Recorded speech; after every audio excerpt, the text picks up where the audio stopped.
उत्तर भारत में मौसम ने ली करवट। दिल्ली एनसीआर में हुई जोरदार बारिश तो वहीं नोएडा में तेज बारिश के साथ ओले भी गिरे।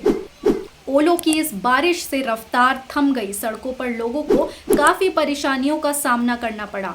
मौसम विभाग ने पहले ही तेज बारिश की चेतावनी दी थी और अगले कुछ दिन तेज हवाओं के साथ बारिश की संभावना जताई जा रही है। तो अपना बहुत बहुत ख्याल रखिए। देखते रहिए 1 मिनट न्यूज विदाउट नॉइज।